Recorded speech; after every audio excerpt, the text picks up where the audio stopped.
correct me if I'm wrong, my understanding is you're not necessarily saying he's innocent, which is one of the mainstay of the Innocence Project. You're saying the sentence here is just out of whack. Well, I think both may be true. From everything that I've been able to find out, the brakes failed.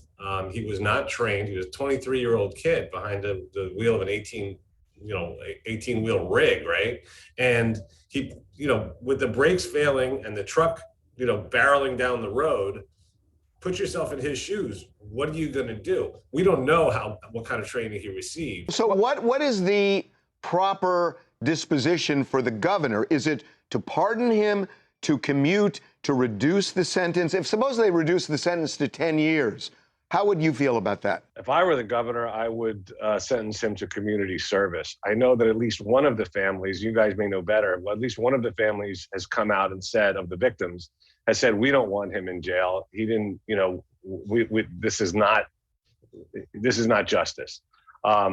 There may be other families as well. So, I don't see that a prison sentence is appropriate. I think we default to these prison sentences in such a broad range of different cases in America. Nobody else does it like this. No one else has ever done it like this. But there are also families that are very upset and think that Kim Kardashian is sticking her nose in, being a loudmouth, to use their terminology, when, they are grieving at the loss of loved ones. Well, listen, I am obviously, terribly sorry for their loss or for anyone's loss.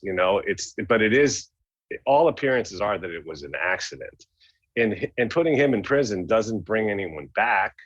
And so to me, doubling down on the tragedy by destroying this young man's life, I believe he's a young father as well, right? How does that serve anybody's best interest? Why do we default to vengeance or revenge or whatever you want to call it when we can look at it and say he made a mistake? We tend in America to punish for the result and not the state of mind that somebody has.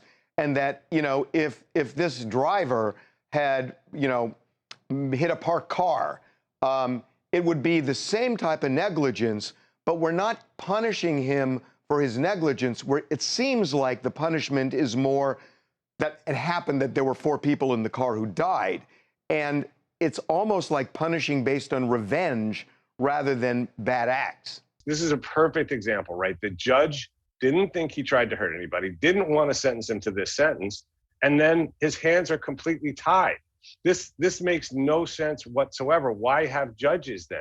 If all they're doing is looking at a chart and going, well, sorry, dude, I don't want to sentence you to really, I've seen cases where judges have said, I wish I could give you probation, but I got to give you 15 to life or 25 to life, because it's what it says in these laws that were passed by politicians, and there's no one size fits all in justice. And I think we do as a society have to get away from that sort of thing that you talked about, right? That revenge and whatever it is, I don't get it. I feel like we need to default to, to a totally different policy that takes into account all of these different factors and that recognizes that nobody is perfect and we all make mistakes, right? This was a tragic mistake, but there's no indication that it was anything other than that.